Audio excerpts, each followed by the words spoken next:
Hello future officers, I hope you perfect there and doing deadly study. आज हम finish करेंगे April second week का national का part second. कल हमने नेशनल का पार्ट फर्स्ट किया था अप्रैल सेकंड वीक का। तो आपने अगर वो नहीं देखा तो जाके देख लेना। ये हमारा आज सेकंड वीक है, नेशनल सेकंड पार्ट है नेशनल का। आज हमारा नेशनल अप्रैल सेकंड वीक का फिनिश हो जाएगा और इसकी पीपीटी और पीडीएफ आपको टेलीग्राम चैनल और ग्रुप अवेलेबल कर दी जाएगी, वहां से आप इसे डाउनलोड कर सकते हो। और नोट्स बनाने की कोई आवश्यकता नहीं है। वहीं जो पीडीएफ है वो नोट्स के फॉर्म में है। सिर्फ उसको डाउनलोड करो, उसका प्रिंट आउट निकलवाओ, या फिर आप उसको ऑनलाइन भी रीड कर सकते हो और मल्टीपल टाइम्स उसका रिवीजन करो। सो बिना टाइम खराब करे शुरू करते हैं हमारा आज का सेशन, जो कि है नेशनल का पार्ट सेकंड, अप्रैल सेकंड वीक का। तो अप्रैल का है, ये कंफ्यूज मत होना इसके अंदर। So let's begin the show. अब यहाँ पर फर्स्ट न्यूज़ पे आते हैं। अब पहली न्यूज़ काफ़ी इंपॉर्टेंट न्यूज़ है और एग्जाम में आने के इसके बहुत ज़्यादा चांस है। So India remains net importer. अब ये नेट इंपोर्टर क्या होता है? जब आपका जो इंपोर्ट है, जब किसी भी पर्टिकुलर सेक्टर में आपका इंपोर्ट ज़्यादा हो जाता है एक्सपोर्ट से, तो उसको कहते हैं हम नेट इंपोर्टर। यानी कि आपने ज़्यादा इंपोर्ट किया है और एक्सपोर्ट आपने कम किया है। ठीक है, इंपोर्ट ज़्यादा है, एक्सपोर्ट कम है। तो आपको इतना समझ में आ गया होगा। अब चलते हैं आगे। So net importer of finished steel. अब फिनिश्ड स्टील क्या होता है? जब आप ये जो ब्लॉक्स देख रहे हो, ऐसे ब्लॉक्स में होते हैं जो कि फैक्ट्रीज वगैरह में ज़्यादा यूसेज में आते हैं। तो इसका बहुत ज़्यादा नेट इंपोर्ट हुआ है इंडिया में फाइनेंशियल ईयर 2024 में। याद रखना, नेट इंपोर्टर फिनिश्ड स्टील में है। इसमें कई सारी कैटेगरीज होती है, हम आगे डिस्कस करेंगे। तो फिनिश्ड स्टील में है नेट इंपोर्टर इंडिया। अब देखते हैं पूरी न्यूज़ क्या है। सो मिनिस्ट्री ऑफ स्टील की बात कर रहा है। अब देखो, स्टील की बात हो रही है तो ऑब्वियस सी बात है मिनिस्ट्री ऑफ स्टील ही होगा। उन्होंने एक डेटा रिलीज किया है कि India was a net importer of finished steel during financial year 24। यानी कि फाइनेंशियल ईयर 24 हमारा एंड हुआ था 31 मार्च 2023 को। तो इस डेट तक इंडिया ने जो इंडिया ने इंपोर्ट किया है फिनिश्ड स्टील का, वो किया है 8.3 मिलियन टन। इसको याद रखना, एग्जाम में पूछ सकता है। मैं दोबारा बोल रहा हूँ आपसे। तो कितना है? 8.3 मिलियन टन। ठीक है, ये हमारा नेट इंपोर्ट हुआ है। किसका हुआ है? फिनिश्ड स्टील का हुआ है। आगे जाके थोड़ा सा बाइफरकेशन होगा, अलग अलग चीजें आएगी मिलियन टन में। तो इसलिए आप इसको अलग अलग तरीके से ध्यान रखो। 8.3 हुआ है फिनिश्ड स्टील का, जो कि इंक्रीज हुआ है 38% से। कब से? फाइनेंशियल ईयर 2023 से। फाइनेंशियल ईयर 2023 कब एंड हुआ था? 31 मार्च 2022 को एंड हुआ था। यानी कि अगर देखा जाए तो फाइनेंशियल ईयर 2023 के मुकाबले जो अब का इंक्रीज हुआ है, 2023 में था, फाइनेंशियल ईयर 2023 में था 6 मिलियन टन इंपोर्ट। इसका? फिनिश्ड स्टील का। अब इसमें 38% प्लस हुआ है और 38% से प्लस होके कितना हो गया? 8.3 मिलियन टन हो गया है फिनिश्ड स्टील हमारा। आई होप आपको इतना समझ में आ गया होगा। आगे चलते हैं। अब बात हो रही है स्टील कंजम्पशन। स्टील कंजम्पशन मतलब क्या होता है कि स्टील का जो यूसेज है वो कितना हो रहा है भारत में, इंडिया में। तो वो फाइनेंशियल ईयर 2024 में हुआ है 136 मिलियन टन। काफी ज्यादा कंजम्पशन किया जा रहा है स्टील का इंडिया में, आप यहाँ पर देख सकते हैं। और ये इसमें इजाफा हुआ है, इंक्रीज हुआ है कितने से? 13.4% से। जो भी हमारा फाइनेंशियल ईयर 2023 का डेटा था मिलियन टन्स में, जो कि 120 मिलियन टन था, मैं आपको बता देता हूँ। तो 120 मिलियन टन अप्रोक्स हमारा 2023 तक, फाइनेंशियल ईयर 2023 तक स्टील का कंजम्पशन था। और 2024 में 136 मिलियन टन हुआ है।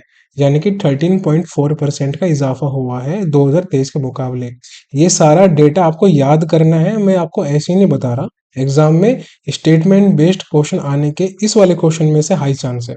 तो इसको ध्यान से याद करो, ज़्यादा हाई नहीं, ज़्यादा हार्ड नहीं है, 5-6 बार इसको रिवाइज करोगे आराम से माइंड में स्टेबल हो जाएगा, ठीक है। अब हम बात करते हैं फिनिश्ड स्टील की दोबारा। तो फिनिश्ड स्टील होता क्या है, ready for the market and tradable, यानी कि इसका ट्रेड भी किया जाता है और मार्केट के यूसेज के लिए भी होता है ये। तो इसका जो एक्सपोर्ट हुआ है, अभी तक हमने बात की थी फिनिश्ड स्टील की इंपोर्ट के बारे में ऊपर यहाँ पर, ठीक है, ये जो हमारा फर्स्ट पॉइंट था, यहाँ हमने बात की थी इंपोर्ट के बारे में। अब हम बात करते हैं एक्सपोर्ट के बारे में। तो एक्सपोर्ट यानी कि इंडिया से जब हम बाहर कोई सामान बेचते हैं किसी दूसरी कंट्री में, उसको एक्सपोर्ट बोलते हैं। तो उसमें इंक्रीज हुआ है, कितना इंक्रीज हुआ है, इंक्रीज हुआ है उसमें 11.5% का फाइनेंशियल ईयर 2023 के मुकाबले, और 11.5% से इंक्रीज होके फाइनेंशियल ईयर 2024 में हुआ है 7.5 मिलियन टन। अब ये चीज आपको ध्यान देनी है। अब देखो, जो नेट इंपोर्ट था फिनिश्ड स्टील का वो कितना था, 8.3 था। ये इंपोर्ट की बात हो रही है यहाँ पर, ठीक है, ये इंपोर्ट की बात हो रही है, इंपोर्ट, और फाइनेंशियल ईयर 2024 की बात हो रही है।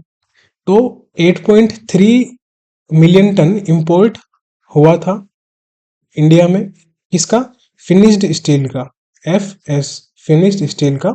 और एक्सपोर्ट कितना हुआ था, 7.5, ये हमारा एक्सपोर्ट हुआ था।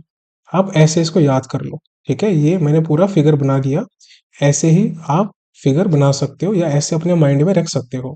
तो ये हुआ है, यानी कि जो नेट इंपोर्ट था, यानी कि जो इंपोर्ट है वो 0.8 मिलियन टन ज्यादा हुआ है एक्सपोर्ट से फाइनेंशियल ईयर 2024 में। समझ में आ गया आपको? समझ में नहीं आया तो दोबारा बैक जाके जितना मैंने समझाया है शुरुआत से दोबारा से देखो, बहुत इंपॉर्टेंट न्यूज़ है, मिस मत करना, राइट।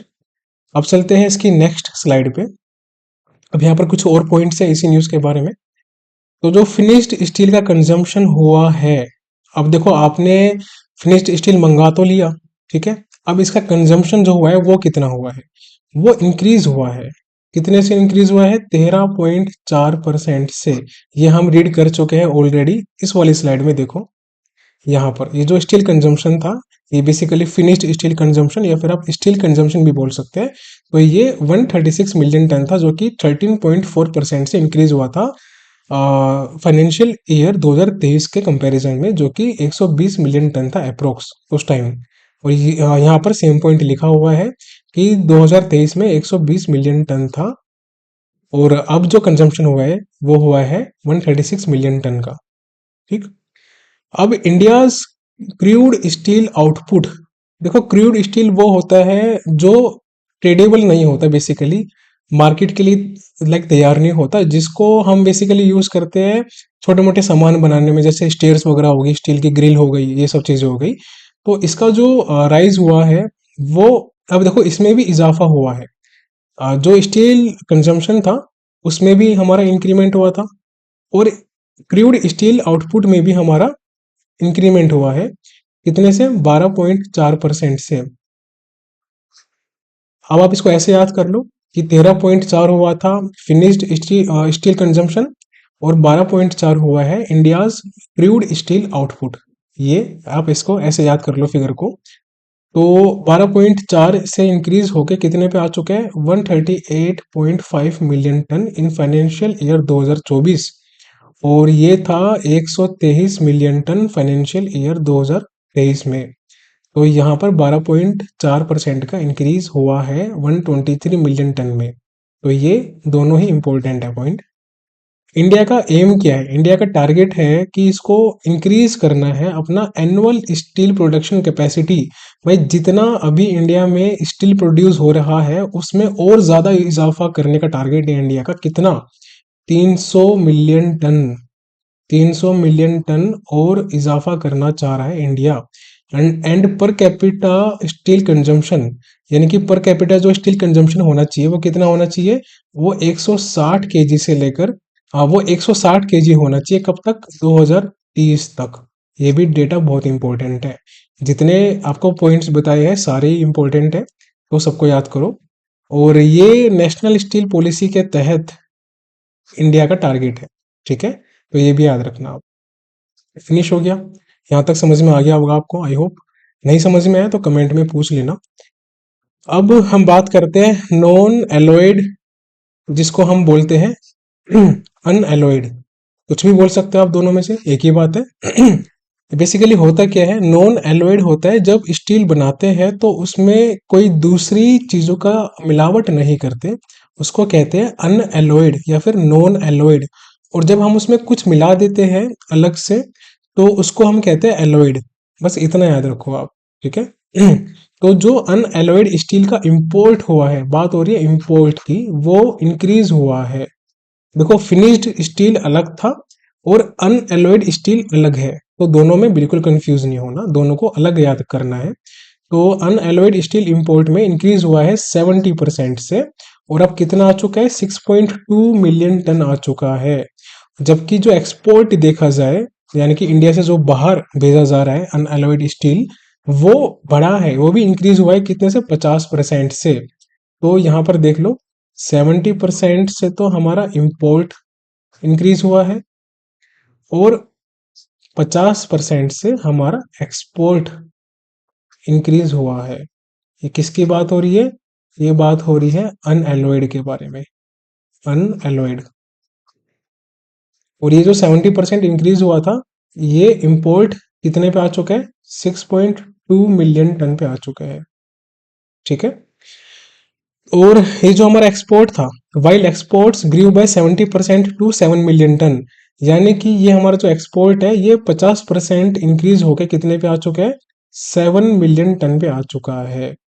तो ये दोनों डेटा याद रखो अच्छे से, पीडीएफ में है, बार बार रिवाइज करना। जब मैं इसके क्विज वगैरह बनाऊंगा आगे जाके, बहुत हाई लेवल की क्विज होगी, तो उसमें आपको ऐसे क्वेश्चन में मैं पक्का फंसाऊंगा।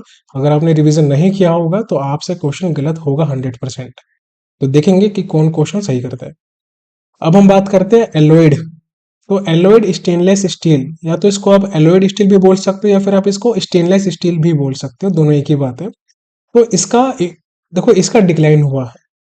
अब ये इंपॉर्टेंट क्यों है, क्योंकि अभी तक हम देख रहे थे कि सब में इंक्रीज ही हुआ था, सब में ग्रो हुआ था, लेकिन एलॉयड स्टील में डिक्रीज हुआ है। यहाँ पर डिक्रीज हुआ है किसमें, इंपोर्ट में। और डिक्रीज होकर कितना आ चुका है, 2.1 मिलियन टन हुआ, ठीक है, 2.1 मिलियन टन। और सेम डिक्लाइन हुआ है कितना, एक्सपोर्ट में कितना आ चुका है, 0.7 मिलियन टन। तो ये इंपॉर्टेंट है, ये वाला जो हमारा पॉइंट था एलॉयड वाला, इसमें हमारा डिक्रीज हुआ है और नॉन एलॉयड में हमारा इंक्रीज हुआ है। तो इनमें भी कंफ्यूज मत होना, बार बार देख लेना न्यूज़ को, और जहां से समझ में ना आए लेक्चर को दोबारा पीछे जाके सुन लेना। तो ये हमारी न्यूज़ कंप्लीट फिनिश होगी स्टील के बारे में, कितना कितना इंक्रीज हुआ है, डिक्रीज हुआ है, ठीक है। तो इसको 2-3 बार रिवाइज करना अच्छे से, डेटा को बार बार याद करना, रिवाइज करना, दोस्तों को बताना, या फिर कमेंट सेक्शन में लिख सकते हो, तो जब भी आप आओगे आप कमेंट में देख सकते हो डेटा। अब यहाँ से हम चलते हैं सेकेंड न्यूज़ की तरफ। तो क्वालिटी काउंसिल ऑफ इंडिया काफ़ी न्यूज़ में रहता है, और साथ में ministry of health and family welfares. तो quality council of India plus में ministry of health and family welfares, इन दोनों की पार्टनरशिप है। और इन्होंने एक ठीक है, तो अब ये पार्टनरशिप किस बारे में है वो देखते हैं हम। इन्होंने 5 साल की एक पार्टनरशिप की है। अब वो पार्टनरशिप क्या है, सस्पेंस में है, इसको हम डिस्क्लोज करते हैं। तो क्वालिटी काउंसिल ऑफ इंडिया और ministry of health and family welfare, इनके मिनिस्टर कौन है, मनसुख मंडाविया जी है, ठीक है, याद रखो, मनसुख मंडाविया जी है, यूनियन हेल्थ मिनिस्टर। सो इन दोनों की पार्टनरशिप हुई है 5 साल की। इसमें क्या करेंगे, सीजीएचएस इकोसिस्टम को ट्रांसफॉर्म करेंगे। अब ये जो सीजीएचएस है ये सेंट्रल गवर्नमेंट हेल्थ स्कीम है, सेंट्रल गवर्नमेंट एम्प्लॉयज के लिए होता है। सीजीएचएस कार्ड भी होता है, हमने अभी न्यूज पढ़ी थी फर्स्ट वीक में, जिसमें सीजीएचएस कार्ड को लिंक किया था आभा आईडी के साथ। तो ये भी आपको पता होना चाहिए, ऐसे न्यूज को रिलेट करते रहा करो। तो क्वालिटी काउंसिल ऑफ इंडिया और ministry of health and family welfare 5 साल की पार्टनरशिप में काम करेंगे CGHS इकोसिस्टम को ट्रांसफॉर्म करने के लिए और हेल्थ केयर सर्विस को बढ़ावा देने के लिए, right. So quality council of India के चेयरमैन कौन है? हमारे जक्षय शाह जी है। हेडक्वार्टर का है न्यू दिल्ली में है। Quality council of India department of promotion for industrial and internal trade के अंतर्गत आती है, जो कि ministry of commerce and industry के अंदर है। तो quality of council of India किसके अंदर आती है? ये ministry of commerce and industry के अंतर्गत आती है, ठीक है। तो ये भी आप याद रखो। और ये देखो DPIIT की फुल फॉर्म यहाँ पर लिखी हुई है, department for promotion of industry and internal trade, ministry of commerce and industry के अंदर आती है। सो ministry of commerce and industry. तो हमारी ये न्यूज़ भी खत्म हो चुकी है। अब हम चलते हैं नेक्स्ट न्यूज़ पे। अब यहाँ पर यूरोपियन यूनियन, ये है हमारा यूरोपियन यूनियन। तो यूरोपियन यूनियन ने कोलैबोरेशन किया है इंडिया के साथ, पार्टनरशिप की है टू प्रमोट स्टार्टअप कोलैबोरेशन। किस चीज़ के लिए? ऑन व्हीकल्स बैटरीज, जो इलेक्ट्रिक व्हीकल्स होते हैं उनकी बैटरीज के लिए एक पार्टनरशिप की है, उसको प्रमोट करने के लिए जो स्टार्टअप्स होंगे उनके लिए। और किसके अंतर्गत की गई है? ये है ट्रेड एंड टेक्नोलॉजी काउंसिल, इसके अंतर्गत की गई है। अब न्यूज़ देखते हैं पूरी। अब यहाँ पर हमारी न्यूज़ शुरू होती है। So India and European union, ये याद रखना यूरोपियन यूनियन है और इसमें टोटल 27 मेंबर स्टेट्स हैं। 27, देखो नीचे लिखा भी हुआ है टोटल मेंबर्स 27। और हेडक्वार्टर कहाँ पर है? ब्रुसेल्स में है, जो कि बेल्जियम में है। और स्टेब्लिशमेंट भी याद रखो इसका कब का है? 1993 का है। इसका यूरोपियन यूनियन का। अब न्यूज़ देखते हैं। So India plus European union ने लॉन्च किया है एक्सप्रेशन ऑफ इंटरेस्ट, या फिर आप इसको पार्टनरशिप भी बोल सकते हैं, स्टार्टअप्स के लिए, ठीक है। अब ये एग्जाम में आपको घुमा सकते हैं, स्टार्टअप्स की जगह कुछ और दे देगा वर्ड आपको, तो ऐसे में आप रोंग कर सकते हो। तो याद रखो कि कोई भी जब पार्टनरशिप होती है तो उसका एक पर्पस होता है, उस पर्पस को याद रखो। तो ये पार्टनरशिप हुई है स्टार्टअप्स के लिए जो कि वर्क कर रहे हैं इलेक्ट्रिक व्हीकल्स बैटरी रिसाइकलिंग पर, तो उनके लिए ये एक पार्टनरशिप हुई है। तो यहाँ पर जो इलेक्ट्रिक व्हीकल्स की बैटरी होगी उनकी रिसाइकलिंग के लिए जो स्टार्टअप्स है उनको प्रमोट किया जा रहा है। और एक इवेंट करवाया जा रहा है, कहाँ पर? India, okay. और एक इवेंट करवाया जा रहा है किसके अंदर? India India European union trade and technology council, ये एक इवेंट हो रहा है। तो इवेंट में आप इतना याद रखो कि इंडिया EU TTC ये इवेंट हुआ है, ट्रेड एंड टेक्नोलॉजी काउंसिल। और ये प्रोमोट करेगा cooperation between India and European SMEs startups. अब देखो इंडिया में और यूरोपियन जो हमारा यूनियन है उसके जो मेंबर्स हैं उसमें जो SMEs यानी कि स्मॉल मीडियम एंटरप्राइजेस जो स्टार्टअप होंगे उनको प्रमोट किया जाएगा, उनका एक कोलैबोरेशन होगा, साथ में मिलकर काम करेंगे किस चीज पे? Clean and green technological sector. अब देखो रिसाइकलिंग कर रहे हैं तो ऑब्वियस ही बात है, एक क्लीन हो रहा है, एक ग्रीन हो रहा है, हमारा एनवायरनमेंट जो है साफ हो रहा है। तो ये जो हमारा लॉन्च हुआ है ये इवेंट पूरा, ये प्रोवाइड करेगा प्लेटफॉर्म फॉर 12 स्टार्टअप्स। अब ये भी ध्यान रखना 12 स्टार्टअप्स को टोटल इस इवेंट में प्लेटफॉर्म दिया जा रहा है, जिसमें से 6 हमारे इंडिया के हैं और 6 हैं यूरोपियन यूनियन के, ठीक। और ये अपने अपने आइडियाज यहाँ पर रखेंगे इस इवेंट में। और इन 12 स्टार्टअप में से 6 को सेलेक्ट किया जाएगा फाइनल, 3 इंडिया के होंगे और 3 होंगे यूरोपियन यूनियन के, ठीक है। ये इनको शॉर्टलिस्ट किया जाएगा और ये फिर इंडिया और यूरोपियन यूनियन में जाके मार्केट में अपॉर्चुनिटीज एक्सप्लोर कर सकते हैं कि क्या क्या परेशानियां आ रही है, कैसे हम इसको बूस्ट कर सकते हैं। सो जो हमारा यूरोपियन यूनियन है इनके प्रेसिडेंट है प्रेसिडेंट ऑफ यूरोपियन काउंसिल। अब यहाँ पर 2 अलग अलग प्रेसिडेंट है। प्रेसिडेंट है किसके? यूरोपियन काउंसिल के, जिनका नाम है चार्ल्स माइकल।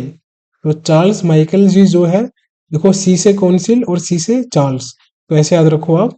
तो काउंसिल के जो है वो चार्ल्स है, और यूरोपियन कमीशन के जो प्रेसिडेंट है, कमीशन, वो कौन है? उर्सुला वोन देर लेयन, ये इनके प्रेसिडेंट है।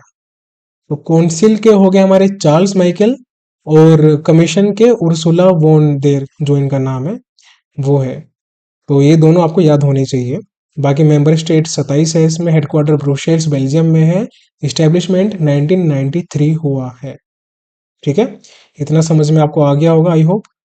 अब हम आगे बढ़ते हैं न्यूज़ पे। तो नेक्स्ट न्यूज़ हमारी है यहाँ पर कि 2030 और 24 में कितना कितना हाईवे बनाया गया है, उसकी रिपोर्ट है। और ये ministry of road transport and highway, जो कि नितिन गडकरी जी के अंतर्गत आती है, उन्होंने ये रिपोर्ट लॉन्च की है बालक। तो इन्होंने बोला है इस रिपोर्ट में कि 2023 से 24 में, यानी कि फाइनेंशियल ईयर 2024 में 12,350 किलोमीटर, ऐसे याद कर लो आप, 12,350 किलोमीटर नेशनल हाईवेज बनाए गए हैं, जो कि सेकंड हाईएस्ट है अब तक के किसी भी फाइनेंशियल ईयर में। तो ये बात हो रही है फाइनेंशियल ईयर 2024 की। ये बहुत इंपॉर्टेंट न्यूज़ है, एग्जाम में आ सकता है क्वेश्चन यहाँ से भी। अब यहाँ पर देखते हैं डिटेल में। तो according to ministry of road transport and highway, अब तक 12,350 किलोमीटर अप्रोक्स, एक ही तो ज्यादा है तो 12,350 याद कर लो। सो 12,350 किलोमीटर नेशनल हाईवेज कंस्ट्रक्ट कर दिए गए हैं फाइनेंशियल ईयर 2024 में, जो कि सेकंड हाईएस्ट है अब तक का। फर्स्ट हाईएस्ट कब का है? फाइनेंशियल ईयर 2021, ये भी याद रखो। और इस टाइम फाइनेंशियल ईयर 2021 में बनाए गए थे टोटल 13,327 किलोमीटर का नेशनल हाईवे, यानी कि देखा जाए तो लगभग यहाँ के कंपैरिजन में +1,000 ज्यादा था अप्रोक्स। ऐसे याद कर लो आप, बहुत इजी रहेगा आपके लिए। तो फाइनेंशियल ईयर 2021 में हाईएस्ट बनाया गया था लगभग 13,330 के आसपास, और 12,350 बनाया गया फाइनेंशियल ईयर 2024 में। तो अगर पूछेगा कि अब तक हाईएस्ट कौन से ईयर में था, तो बता देना फाइनेंशियल ईयर 2021 में, यानी कि 2020 से 2021 के टाइम पे। ठीक है, तो गवर्नमेंट ऑफ इंडिया ने मार्च में एक पायलट प्रोग्राम लॉन्च किया है। अब ये अलग से इसमें एक न्यूज़ है, क्योंकि ये रोड वगैरह की न्यूज़ है तो इसमें ये न्यूज़ है। तो गवर्नमेंट ऑफ इंडिया ने मार्च में अभी रिसेंटली लास्ट मंथ एक पायलट प्रोग्राम होता है, एक छोटा सा एक्सपेरिमेंट होता है बेसिकली। तो वो अभी लॉन्च किया है, जो कि है हमारा कैशलेस ट्रीटमेंट के बारे में। अब ये कैशलेस ट्रीटमेंट किसका होगा? जो रोड एक्सीडेंट के विक्टिम होंगे, जिनको चोटें लगेगी दुर्घटना में, एक्सीडेंट से, किसी भी मोटर व्हीकल से। ये इंपॉर्टेंट है लाइन, इसको याद रखो। एनी मोटर व्हीकल, एग्जाम में देख सकता है स्टेटमेंट के अंदर कि फ्रॉम स्मॉल मोटर व्हीकल्स या फ्रॉम लार्ज मोटर व्हीकल्स, तो ऐसे आपको फंसा सकता है। तो एनी मोटर व्हीकल, ये याद रखना है। और इसमें आपको टाइम से मेडिकल केयर प्रोवाइड की जाएगी। और कौन सा एक्ट है? ये मोटर व्हीकल्स एक्ट 1998 है, ये भी याद रखो, एक्ट भी इंपॉर्टेंट है। तो मोटर व्हीकल्स एक्ट 1988 के तहत आपको ये जो कैशलेस ट्रीटमेंट है, इसकी सुविधा दी जाएगी। किसी भी मोटर व्हीकल से अगर किसी भी इंसान का एक्सीडेंट होता है, चोटें लग जाती है, तो उसको मेडिकल ट्रीटमेंट प्रोवाइड किया जाएगा, ऐसा गवर्नमेंट ऑफ इंडिया ने बोला है। अभी आगे देखते हैं न्यूज में। तो अब जो इसका पायलट प्रोग्राम है, मैंने आपको बताया कि पायलट प्रोग्राम होता है एक छोटा सा एक्सपेरिमेंट स्मॉल स्केल पे। तो इसका जो पहला फेज है, यानी कि इसकी जो शुरुआत है, वो कहाँ से हो रही है? चंडीगढ़, पंजाब। तो चंडीगढ़ एग्जाम में आ सकता है कि कहाँ से शुरुआत हो रही है, तो याद रखो चंडीगढ़, पंजाब में इसका इनिशियल फेज होगा। उसके बाद जो विक्टिम्स होंगे रोड एक्सीडेंट्स में, वो एंटाइटल्ड है, यानी कि वो कितना अमाउंट क्लेम कर सकते हैं फॉर कैशलेस ट्रीटमेंट, तो वो है 1.5 लाख रुपए पर पर्सन। ये अमाउंट बहुत इंपॉर्टेंट है, एग्जाम में आ सकता है। और ये मैक्सिमम 7 डेज के लिए होगा, यानी कि 7 डेज के बाद का जो भी खर्चा होगा वो आपको भरना पड़ेगा। 7 डेज तक के लिए 1.5 लाख का खर्चा जितना भी होगा वो गवर्नमेंट पे करेगी, अगर आपका किसी भी व्हीकल से दुर्घटना घट जाती है, एक्सीडेंट हो जाता है। ठीक है, so maximum 7 days from the date of accident. ये आपको समझ में आ गया होगा इतना। अब आगे चलते हैं। जो हॉस्पिटल क्लेम्स कंपेंसेशन है वो किस फंड से लिए जाएंगे? वो लिए जाएंगे मोटर व्हीकल्स एक्सीडेंट फंड। बस इसको ध्यान रखना। खत्म। छोटी सी न्यूज़ थी। नहीं, न्यूज़ तो काफ़ी इंपॉर्टेंट थी, बट हमने समझा दी बहुत आसानी से, बहुत प्यार से। जितना इंपॉर्टेंट है उतना याद करो, फालतू में X Y Z A B C याद करने से आपको पीएचडी नहीं करनी। एग्जाम क्वालिफाई करना है, टॉप नंबर लेके आने हैं। तो जितना करवा रहा हूँ ब्लाइंडली फॉलो करते रहो और रिवीजन करते रहो बस मल्टीपल टाइम्स। ओके, तो अब पांचवी न्यूज़ है हमारी। तो ये हमारी थी। ओके, तो ये हमारी फोर्थ न्यूज़ थी बेसिकली। ठीक है ठीक है, ये जो अभी हमने न्यूज़ पढ़ी थी ये हमारी फोर्थ न्यूज़ थी। अब हमारी पांचवी न्यूज़ होगी। तो इस पांचवी न्यूज़ में क्या है? तो ग्लोबल फॉरेस्ट वॉच ने एक डेटा रिलीज किया है। इसका नाम याद रखो, ग्लोबल फॉरेस्ट वॉच, यानी कि दुनिया के जो जंगल है उन पे निगरानी करने वाला ऑर्गेनाइजेशन। उनका डाटा है जिसमें इन्होंने बोला है कि इंडिया ने लॉस्ट, यानी कि इंडिया ने खो दिए हैं 2.33 million hectares of tree cover. Tree cover ये जो देख रहे हो ना आप, ये पूरा जंगल जो है वो है ट्री कवर। अब ये जो खाली इलाका है, इसको आप कह सकते हो कि यहाँ पर इंडिया ने लॉस्ट कर दिए हैं। तो इस तरीके से आप इसको समझ लो कि ये जो जगह खाली है ये है आपका लॉस्ट ट्री कवर। और ये सिंस इधर से बात हो रही है तो स्टेटमेंट क्वेश्चन में आ सकता है कि कितना इंडिया ने लॉस्ट किया है सिंस 2000 ट्री कवर किया है। तो आपको पता होना चाहिए वो है 2.33 मिलियन हेक्टेयर। यहाँ पे कोई डाउट नहीं होना चाहिए। सो आगे चलते हैं। इस न्यूज में क्या कह रहे हैं? सो ग्लोबल फॉरेस्ट वॉच का डेटा है जिन्होंने बोला है कि India lost 2.33 million hectare of tree cover. Tree cover की बात हो रही है, कंफ्यूज नहीं होना, आगे और भी चीजें आएगी। सो ट्री कवर, और कब से? सिंस 2000, सन 2000 से लेकर अब तक 2.33 मिलियन हेक्टेयर ट्री कवर गवा चुका है भारत, जो कि इक्वल है 6% decrease in tree cover during 2001 से 2003। यानी कि जितना ट्री कवर का लॉस 2001 से 2003 के दौरान हुआ है उसका 6% है ये। तो आप अंदाजा लगा सकते हैं कि 2001 और 3 में कितना ज्यादा लॉस हुआ होगा। ठीक है। अब इंडिया ने अभी तक खो दिए हैं 4.14 lakh hectares of humid primary forest. तो ह्यूमिड प्राइमरी फॉरेस्ट वो होते हैं जहां पर नमी हमेशा बनी रहती है, बारिश वगैरह ज्यादा आती है।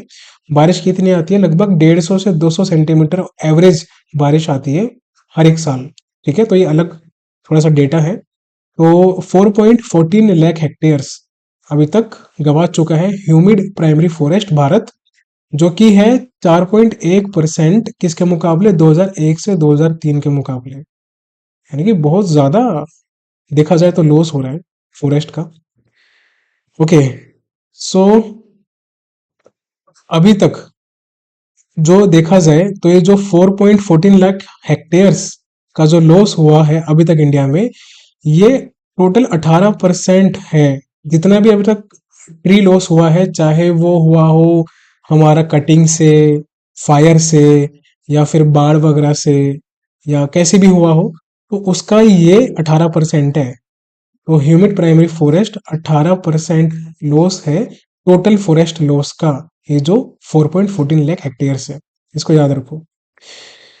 तो 5 स्टेट्स की बात हो रही है इंडिया में। 5 स्टेट्स हैं, ऐसे 5 राज्य हैं जो कि 60% ऑफ ऑल ट्री कवर, यानी कि जहां पर 60% ट्री कवर लॉस हुआ है। अब ये भी बहुत इंपॉर्टेंट है, एग्जाम में आने के पूरे पूरे चांसेस है ऐसी न्यूज के। टॉप पे है असम। असम में सबसे ज्यादा लॉस हुआ है। कितना हुआ है? 3.24 लाख हेक्टेयर्स। इसका डेटा याद रख लेना, थोड़ा सा ध्यान रख लेना। तो 3.24 लाख हेक्टेयर्स असम में अब तक सबसे ज्यादा ट्री कवर लॉस हुआ है। सेकंड पे आता है हमारा मिजोरम, थर्ड पे अरुणाचल प्रदेश, सेकंड पे नागालैंड, और फोर्थ पे सॉरी नागालैंड, एंड फिफ्थ पे मणिपुर। तो इसको ऐसे देख लो आप, यहाँ पर असम आ गया हमारा, then Mizoram, then Arunachal Pradesh, then Nagaland, and then Manipur. तो इसकी टेक्निक आप बनाना याद करने की। असम तो बिल्कुल मत भूलना। और देखा जाए तो यहाँ पर ये जो सारे के सारे हैं, ये ईस्ट स्टेट्स है, जिनको हम सेवन सिस्टर्स बोलते हैं ना, सात बहनें, उनमें से ये पांच स्टेट्स हैं। तो इनके नाम याद रखना। फर्स्ट पे कौन है? असम है। सेकंड पे कौन है? मिजोरम। थर्ड पे अरुणाचल प्रदेश। फोर्थ पे नागालैंड। और पांचवे पे मणिपुर। मणिपुर में तो काफी अभी रेड वगैरह हुए थे, देखा था आपने, काफी न्यूज में रहा था। तो वैसे याद रखो। तो असम, मिजोरम, अरुणाचल, नागालैंड एंड मणिपुर खत्म हो गए। अब चलते हैं आगे। अब इसकी नेक्स्ट स्लाइड में क्या कह रहे हैं। तो अभी तक हमने बात की थी ट्री कवर लॉस की, जो कि अलग अलग चीजें हुई थी। लेकिन अब तक जो ट्री कवर गेन हुआ है इंडिया में, वो कितना हुआ है? भाई लॉस हो रहा है तो कुछ गेन भी तो होगा। कुछ इतने सारे इनिशिएटिव्स लिए जा रहे हैं गवर्नमेंट के द्वारा, स्मॉल स्मॉल स्केल पे लोगों के द्वारा, तो उससे भी तो कुछ फायदा होगा। तो 1.88 मिलियन हेक्टेयर्स का इजाफा हुआ है टोटल ट्री कवर में। ठीक है। लॉस में कितना हुआ था? यहाँ पर ये देखो, लॉस में हमारा हुआ था 2.33 मिलियन हेक्टेयर। सो 2.33 हमारा डिक्रीज में गया था एंड 1.88 हमारा इंक्रीज हुआ है, यानी कि अभी भी लॉस ज्यादा है इंक्रीज से। तो टोटल जो हमारा ट्री कवर गेन है वो 1.88 मिलियन हेक्टेयर हुआ है, और जो कि इक्विवेलेंट है 1.4% ऑफ ग्लोबल टोटल। यानी कि जितना भी दुनिया में ट्री कवर गेन हुआ है, उसका इंडिया में 1.4% गेन हुआ है। मैक्सिमम कंट्रीज कौन सी है जहां पर ट्री कवर सबसे ज्यादा हुआ है? वो है रशिया। फर्स्ट पे रशिया याद रखो। सेकंड पे है कनाडा। थर्ड पे यूएसए। फोर्थ पे ब्राजील। फिफ्थ पे चाइना। तो फर्स्ट पे रशिया याद रखो, सेकंड पे कनाडा, फोर्थ पे ब्राजील है, थर्ड पे कौन सा है? यूएसए, और फिफ्थ पे चाइना है। Russia, Canada, USA, Brazil, China, ये हमारे टॉप 5 है। रशिया बिल्कुल मत भूलना बस। ठीक है। वैसे आपको पांचों याद करनी है और मुश्किल नहीं है, 3 बार 4 बार रीड करोगे तो माइंड में ना एकदम स्टक हो जाएंगे आपके, लेकिन करो। अब हम बात कर रहे हैं 7 स्टेट्स। अब कुछ स्टेट्स ऐसे भी है जो कि मैक्सिमम ट्री कवर जिन्होंने गेन किया है, तो उनमें से हम 5 देखेंगे अभी। और 55% का इन्होंने ट्री कवर गेन किया है। तो फर्स्ट पे है अरुणाचल प्रदेश। अभी जो हमने ट्री कवर लॉस के बारे में बात की थी, वहां पर असम टॉप रैंक पे था। ये देखो, यहाँ पर ट्री कवर लॉस में असम टॉप रैंक पे था और अरुणाचल थर्ड रैंक पे था। अब अगर हम बात करें कि मैक्सिमम ट्री कवर कहाँ पर है सबसे ज्यादा, यानी कि इंडिया में सबसे ज्यादा जो जंगल है वो कहाँ पाया जाता है पेड़ों में, वो है फर्स्ट पे अरुणाचल प्रदेश, सेकंड पे हमारा असम, थर्ड पे छत्तीसगढ़, फोर्थ पे केरला, ये साउथ का स्टेट है, एंड उड़ीसा। ठीक है। तो अरुणाचल हो गया हमारा, असम हो गया, छत्तीसगढ़ हो गया, then Kerala and then Odisha.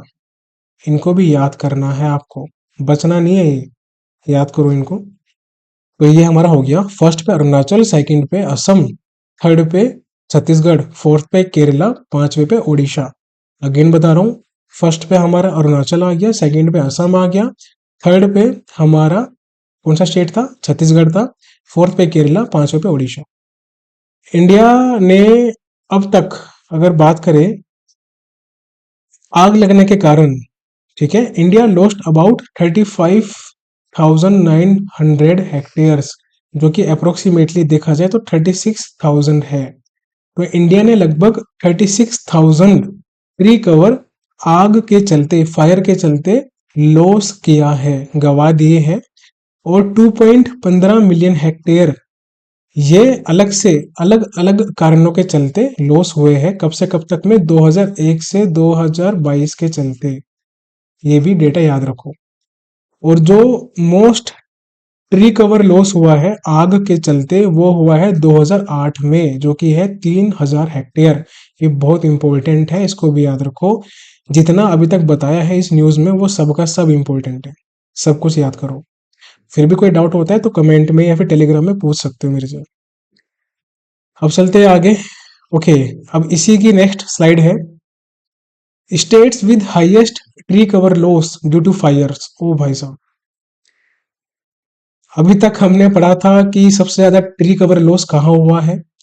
ये है कि आग के चलते कहाँ लॉस हुआ है ट्री कवर का, तो ये है उड़ीसा। अगर हम बात करें कि हाईएस्ट ट्री कवर लॉस कहाँ हुआ है विदाउट फायर, तो वो हुआ है असम में। लेकिन अगर पूछे कि फायर से कहाँ हुआ है तो वो है उड़ीसा में। यहाँ पर कंफ्यूज मत होना, एग्जामिनर कंफ्यूज कर सकता है आपको। सेकंड पे अरुणाचल है, थर्ड पे नागालैंड है, फोर्थ पे असम है और फिफ्थ पे मेघालय है। अब आप यहाँ पर एक चीज देखो, जो हमारा सबसे ज्यादा ट्री कवर लॉस हुआ था उसमें मेघालय कहीं पे नहीं था, ठीक है, असम टॉप पे था। और इसमें जब हमारा आग के चलते लॉस हुआ है तो यहाँ पर मेघालय भी आ चुका है। कर्सर कहाँ गया मेरा, हीरा, ठीक है, तो मेघालय भी आ चुका है। तो यहाँ पर उड़ीसा फर्स्ट पे है, सेकंड पे अरुणाचल है, थर्ड पे नागालैंड है। नागालैंड थर्ड पे यहाँ भी है और आई गेस इस वाली न्यूज में भी था। ओके, इस वाली न्यूज में फोर्थ पे था नीचे, ठीक है, जहां पर ट्री कवर लॉस हुआ है। तो ये भी आप याद रखो। और नेक्स्ट देखते हैं point, due to loss of tree cover. भाई, अब जब इतने सारे जंगल जा रहे हैं, लॉस्ट हो रहे हैं, तो उससे इम्पैक्ट क्या पड़ रहा है। तो an average of 51 million ton, 51 million ton, यानी कि 1 मिलियन जो होता है वो 10 लाख होता है और 51 मिलियन होता है 51 लाख, यानी कि 51 लाख टन जो CO2 है वो रिलीज हो रहा है, CO2, ठीक है ना, ये आप याद रखना।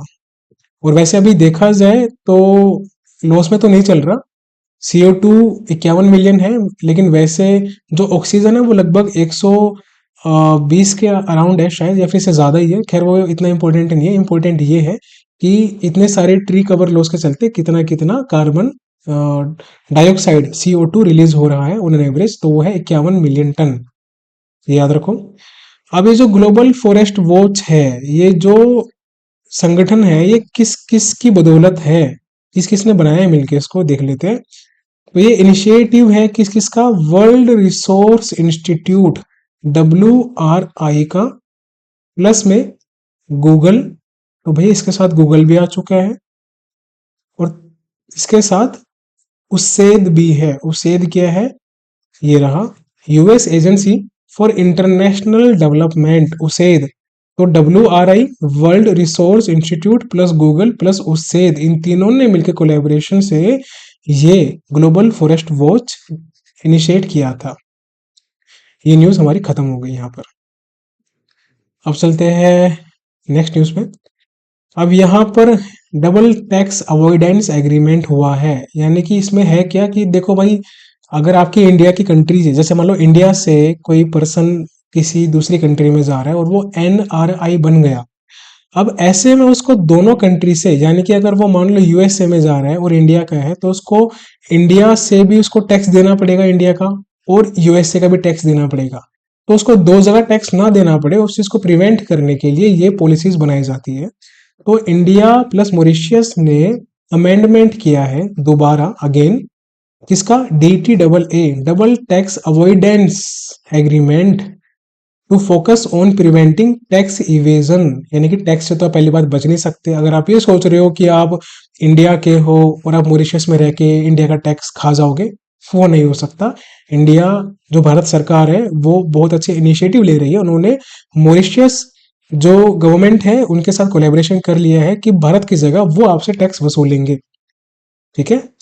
अब इंडिया ने जो ये डबल टैक्स अवॉइडेंस एग्रीमेंट है वो 85 कंट्रीज के साथ साइन कर रखा है, तो ये इंपॉर्टेंट डेटा है to safeguard NRI from double taxation. भाई ऐसा नहीं होना चाहिए कि आपने इंडिया में टैक्स दे दिया, अब आप मॉरिशस में चले गए और वहां की गवर्नमेंट आपसे टैक्स मांग रही है और आप बोल रहे हो कि मैंने तो इंडिया में टैक्स दे दिया। तो अगर ये रूल ना हो, अगर ये रूल नहीं होता तो आपको वहां भी टैक्स देना पड़ता।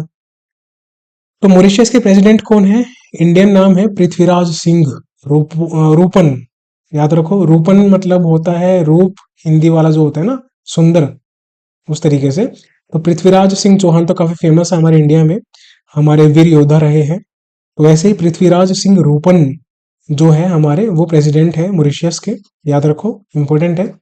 और जो प्राइम मिनिस्टर है वो कौन है? प्रविंद कुमार जुगनौथ। ठीक है, जुगनू जो होता है ना, जो चमकता रहता है रात को अंधेरे में लाइट में, छोटा सा एक इंसेक्ट सा होता है, तो वैसा ही है। तो प्रविंद, अरविंद का भाई है प्रविंद, तो प्रविंद कुमार जुगनौथ पीएम है। और कैपिटल क्या है मॉरिशस का? Port Louis. Louis Vuitton brand है ना, वहीं से याद रखो, पोर्ट लुइस इसका कैपिटल है। तो हमारी खत्म हो चुकी है न्यूज ये वाली भी। अब चलते हैं हम अगली और इम्पोर्टेंट न्यूज पे। अब ये न्यूज काफी इंपॉर्टेंट है, ध्यान से सुनना। Assam celebrated as 19th traditional products including Assamese Bihu dhol. Okay, तो भाई असम में 19 प्रोडक्ट्स को, 19 प्रोडक्ट्स को जीआई टैग दिए गए हैं। बस इतना ध्यान रखो, ठीक है, काफी हाईएस्ट दिए गए हैं। और जिनमें से कुछ जो कुछ प्रोडक्ट्स हैं वो कौन कौन से हैं? एक है बिहू ढोल, ढोल जो आप यहाँ पर देख रहे हैं ना इमेज में, इसको हम बोलते हैं बिहू ढोल, ठीक है। और एक है जापी। तो जापी क्या होता है मैं दिखा देता हूँ आपको। सो यहाँ पर देखो, ये हमारा है असम जापी। ये एक बेसिकली हैट की फॉर्म में होता है कुछ, शायद हैट होती है, तो इसको जापी बोलते हैं, ठीक है। तो ये कुछ प्रोडक्ट्स हैं जिनको जीआई टैग मिला है। और ये हमारा सर्टिफिकेशन होता है जीआई टैग का। थोड़ा सा यहाँ पर देख लो, समझ लो कि कैसा सर्टिफिकेशन होता है। अब हम चलते हैं न्यूज़ पे डायरेक्ट। सो जीआई टैग दिए गए हैं 19 प्रोडक्ट्स फ्रॉम असम। दो प्रोडक्ट है त्रिपुरा के और चार है मेघालय के। तो 19 प्रोडक्ट्स असम के हैं, दो त्रिपुरा के हैं, चार मेघालय के हैं। ये न्यूज़ है। अब असम में देखा जाए तो एक बिहू ढोल, जो कि आपने इमेज में देख ही लिया था, ये प्यारा सा बच्चा बजा रहा था, यहाँ पर देखो बिहू ढोल ये रहा। तो एक तो इसको मिला है हमारा जीआई टैग, ठीक है। तो याद रखो बिहू ढोल असम का है। जापी जो आपने देख रहा है, जो यहाँ पर आप देख रहे हो, ये बैम्बू जो होता है ना, बैम्बू ट्री, उससे बनती है। और जो पाम लीव्स होती है उससे बनती है। और ये एक तरह से हेड गियर जो होता है ना, फार्मर्स जो होते हैं, किसान होते हैं, वो पहनते हैं अपने सर पे, धूप से बचाव रहे इन सब चीजों से। तो इसको बोलते हैं जापी, ठीक है। और एक पानी मटका क्राफ्ट, तो ये अलग चीज है, यहाँ पर देख लो इमेज में। ये देखो सबसे नीचे, ये जो आप देख रहे हो वुडन की फॉर्म में, ये हमारा है पानी मटका क्राफ्ट, ठीक है, पानी मटे का क्राफ्ट। उसके बाद यहाँ पर एक है हमारा अशरी कांडी टेराकोटा क्राफ्ट। यहाँ पर ये देखो इमेज में, ये बेसिकली एक स्कल्पचर्स की फॉर्म में बनाए जाते हैं, या अलग अलग चीजों की फॉर्म में बनाए जाते हैं, तो उसको बोलते हैं अशरी कांडी टेराकोटा। तो ये चार तो काफी इंपॉर्टेंट है, जिनको आपको ध्यान रखना है और याद करना है अच्छे से, एग्जाम में पूछ सकते हैं। और अगर हम बात करें त्रिपुरा के बारे में, तो पचरा या फिर रिगनाई टेक्सटाइल भी बोलते हैं, जो कि एक हाथ से बना हुआ अटायर होता है, ड्रेस होती है। क्या नाम है? पचरा या फिर रिगनाई टेक्सटाइल। इमेज में देख लो। सो इस इमेज में यहाँ पर ये जो हमारा फर्स्ट इमेज है, इसको बोलते हैं, जो कि हमारी ये जो लेडी है, मैम है, ये इसको बुन रही है, बना रही है हाथों से। तो ये है पचरा और रिगनाई टेक्सटाइल, ठीक है। अब उसके अलावा जो त्रिपुरा से नेक्स्ट मिला है वो है माता बरी पेड़ा। तो बेसिकली एक पेड़ा होता है ना, आपने देखा होगा कि मथुरा का पेड़ा होता है खाने वाला मीठा, तो वैसा ही होता है। तो एक मिठाई होती है जो कि दूध और चीनी से बनती है, नाम है माता बारी पेड़ा। और इसका आप इमेज देख लो यहाँ पर, ये हमारी सेकंड इमेज है, त्रिपुरा का माता बारी पेड़ा। तो त्रिपुरा में दो चीजों को मिला है जीआई टैग, जीआई टैग एक मिला है माता बारी पेड़ा, और दूसरा पचरा या फिर रिगनाई टेक्सटाइल। दोनों में से आप कुछ भी बोल सकते हो। अब हम आते हैं नेक्स्ट पे। तो मेघालय में चार जीआई टैग मिले हैं मेघालय को। एक मिला है गरो डकमांडा टेक्सटाइल। अब देखो टेक्सटाइल में दोनों को मिला है, त्रिपुरा को भी मिला है पचरा रिगनाई में, और मेघालय को मिला है गरो डकमांडा में। तो इन दोनों में कंफ्यूज नहीं होना, अच्छे से याद कर लो। मैं आपको दिखा देता हूँ। तो ये जो हमारी नेक्स्ट इमेज है ब्लू वाली, ये हमारी मेघालय में गरो डकमांडा टेक्सटाइल। ये भी एक हैंड वूवन टेक्सटाइल होता है, अटायर की फॉर्म में भी हो सकता है या फिर वैसा भी होता है।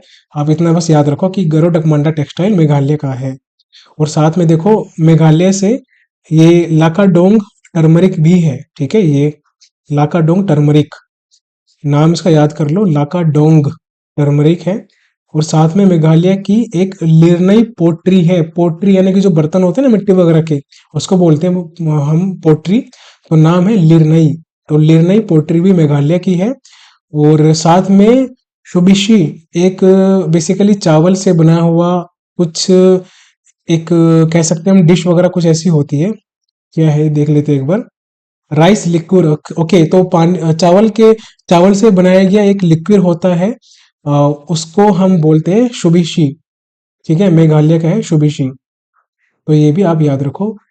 और अगर मैं इसका प्रोनाउंसिएशन अच्छे से नहीं ले रहा तो आप देख लेना क्या है, मुझे एग्जैक्टली नहीं पता, शुबिशी है या फिर शुबिशी ही होना चाहिए जहां तक मुझे लग रहा है। तो मेघालय के 4 हो गए। एक हमारा गरो डकमांडा टेक्सटाइल हो गया, लाकाडोंग टर्मरिक हो गया, लिरनई पोट्री हो गया और शुबिशी हो गया, ठीक है। तो इन सब के नाम और ये क्या क्या है इनको याद रखो, मेघालय का और त्रिपुरा का। और असम का पानी मटका आपको मैंने दिखा दिया यहाँ पर। और जो बाकी इंपॉर्टेंट थे 3 और इसके अलावा, एक तो बिहू ढोल, जापी जो कि एक हेड गियर है जो कि फार्मर्स यूज करते हैं टोपी की तरह, और एक अश्रीकांडी टेराकोटा क्राफ्ट जो कि इमेज में नीचे दिख रहा है। तो ये काफी इंपॉर्टेंट है, इनको याद कर लो। अब एक नोट है कि सबसे पहला जो जीआई टैग मिला था वो 2004 में मिला था, जो कि दार्जिलिंग टी को मिला था, जो कि वेस्ट बंगाल में है। काफी बच्चे बोलते हैं असम में है, तो भाई वेस्ट बंगाल में है दार्जिलिंग टी। तो ये याद रखो, एग्जाम में पूछ लेता है। और जीआई टैग है क्या, बेसिकली एक ये नाम होता है या फिर एक साइन होता है जो कि प्रोडक्ट्स पर यूज होता है, उनको जीआई टैग मिलता है, ठीक। तो हमारी ये न्यूज पूरी खत्म होगी जीआई टैग के बारे में। अब हमारी है नेक्स्ट न्यूज, ये देखते हैं किसके बारे में है। इस न्यूज में इंडियन गवर्नमेंट ने इंट्रोड्यूस किया है एक नया प्लेटफॉर्म जिसका नाम है सीडीपी सुरक्षा। सुरक्षा नाम से एक प्लेटफॉर्म लॉन्च किया है, किसके लिए है, जो कि सब्सिडीज डिसबर्स करेगा, सब्सिडीज देगा, किसको देगा, हॉर्टिकल्चर फार्मर्स। ये जो देख रहे हो ना ग्रीनरी, ये सब हॉर्टिकल्चर होता है, तो इनको सब्सिडीज देगा जो हमारा इंडियन गवर्नमेंट है। किसके थ्रू, एक प्लेटफॉर्म बनाया गया है सीडीपी सुरक्षा। अब इस न्यूज में देखते हैं, तो ministry of agriculture and farmer welfare के अंतर्गत ही आएगा, तो ये याद रखना। इन्होंने इंट्रोड्यूस किया है सीडीपी सुरक्षा, इसकी फुल फॉर्म भी याद कर लो, इंपॉर्टेंट है। सीडीपी है क्लस्टर डेवलपमेंट प्रोग्राम, और सुरक्षा से है system for unified resource allocation, knowledge and secured horticulture assistance. दोबारा सुन लो, सीडीपी का फुल फॉर्म है क्लस्टर डेवलपमेंट प्रोग्राम, और सुरक्षा में एस है सिस्टम, यू है unified, R resource, A allocation, K से नॉलेज, एस से सिक्योर्ड, एच से हॉर्टिकल्चर, ए से असिस्टेंस, ठीक है। System for unified resource allocation, knowledge and secured horticulture assistance. तो एक प्लेटफॉर्म है जो कि सब्सिडीज देगा हॉर्टिकल्चर फार्मर्स को, ये याद रखो। So it will provide with instant disbursal of subsidies to farmers in their bank account। भाई उनके बैंक अकाउंट में सब्सिडीज डायरेक्ट डाल दी जाएगी। बाय यूटिलाइजिंग द ई रूपी, ये याद रखो, इलेक्ट्रॉनिक रूपी वाउचर्स के थ्रू सब्सिडीज दी जाएगी। और जो ई रूपी है ये एनपीसीआई ने बनाया है प्रोडक्ट, ये भी याद रखो। National payment corporation of India जो हमारा है, जो काफी एक्टिव रहता है, जिन्होंने काफी सारी चीजें और प्रोडक्ट्स बनाए हैं, जैसे रुपे कार्ड, ई रूपी और फास्ट टैग वगैरह जो अभी काफी चल रहा है, तो इन सब को एनपीसीआई ने बनाया है। अब यहाँ पर जो हमारा ई रूपी वाउचर है, ये एक वन टाइम पेमेंट मेथड होता है, और ये बिना किसी कार्ड के, बिना किसी ऐप के या फिर इंटरनेट बैंकिंग के रिडीम किया जा सकता है, ठीक है। ये न्यूज इतनी सी थी और ये होगी खत्म हमारी। अभी हमारी आखिरी न्यूज है आज की, part second, national second week April का। तो इसमें एक काबिल मूवी है ना, ऋतिक रोशन की काबिल, वैसे याद रखो, काबिल से है खनिज विदेश इंडिया। तो खनिज विदेश इंडिया ने कोलैबोरेशन किया है किसके साथ मिलके, CSIR MMT यानी कि क्या है, institute of minerals and materials technology. अब देखो खनिज की बात हो रही है, तो खनिज तो एक तरह से मिनरल्स ही होते हैं, ठीक है। तो खनिज विदेश इंडिया ने कोलैबोरेशन किया है council of scientific industrial research CSIR IMMT के साथ कोलैबोरेशन, जो कि इनकरेज करेगा टेक्निकल नॉलेज किसमें, क्रिटिकल मिनरल्स में। और ये कहाँ पर किया जाएगा, नेल्को एक जगह है जो कि भुवनेश्वर में है, उड़ीसा में। भुवनेश्वर कहाँ आता है, उड़ीसा में आता है। नेल्को से क्या मतलब है, नेशनल एल्यूमिनियम कंपनी लिमिटेड। आप बस नेल्को याद रखो। और नेशनल, नेल्को से एन से नेशनल, AL से एल्यूमिनियम, CO से कंपनी, तो नेशनल एल्यूमिनियम कंपनी लिमिटेड। तो ये हमारी न्यूज खत्म हो गई पूरी नेशनल की। सो आई होप आपको सारी न्यूज समझ में आई होगी। थोड़ा सा सेशन लंबा हो सकता है क्योंकि काफी ज्यादा इंपॉर्टेंट न्यूज थी इस सेशन में और हम इसको मिस नहीं कर सकते। अगर इसको मिस कर दे तो एग्जाम में मार्क्स भी मिस हो जाएंगे। अब हम नेक्स्ट न्यूज, जो हमारा नेक्स्ट लेक्चर रहेगा वो रहेगा आरबीआई की जितनी न्यूज रहेगी सेकेंड वीक में, अप्रैल सेकेंड वीक में, उसके बारे में वो हम डिस्कस करेंगे। उसके बाद हम डिस्कस करेंगे बैंकिंग, एंड देन उसके बाद हो सकता है हम डिस्कस करेंगे इकोनॉमिक्स की news April first week plus second week दोनों को मिला के। ठीक है।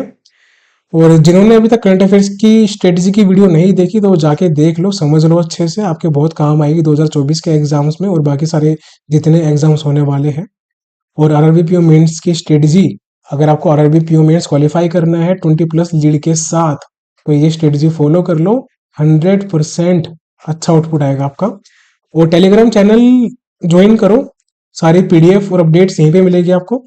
तो उसका नाम है @RightApproach_YouTube, से आप डायरेक्टली टेलीग्राम चैनल पे ऐड हो जाएंगे। और @RightApproach_Banking से आप टेलीग्राम ग्रुप पे ज्वाइन हो जाना। ग्रुप पे डिस्कशन होता है, तो कोई भी डाउट्स वगैरह होते हैं तो आप ग्रुप में मेरे से पूछ सकते हैं या स्टूडेंट्स की हेल्प ले सकते हैं वहां पर जो ऐड है। और ये बाकी सारी वीडियोस हैं अप्रैल फर्स्ट वीक की, नेशनल की part 1 part 2, RBI news, banking news, ये सबको देख लो। सो आई होप आप सबको ये सेशन पसंद आया होगा। मैंने बहुत डेडिकेटेडली आपको समझाया है हर एक न्यूज को डिटेल में, कि आपको कोई कंफ्यूजन ना हो एग्जाम में भी। बस अच्छे से समझ के इसको याद करके रिवीजन करना शुरू कर दो और बहुत ब्रिलियंट मार्क्स आपके आने वाले करंट अफेयर्स में। तो ये हमारा चैनल है, इसको सब्सक्राइब जिसने नहीं किया सब्सक्राइब कर लीजिए। और जितने भी अपडेट्स वगैरह होंगी और बेस्ट कंटेंट करंट अफेयर्स का या स्ट्रेटेजीज का या किसी भी गाइडेंस रिलेटेड चीज़ों का, वो आपको यहीं पे मिलेगा और कहीं नहीं मिलेगा, इससे बेस्ट, ये प्रॉमिस है मेरा। तो अब हम मिलते हैं नेक्स्ट सेशन में जल्दी ही। सो तब तक के लिए बाय बाय, टेक केयर, अच्छे से पढ़ाई करो, मेहनत करो, एंड सी यू सून।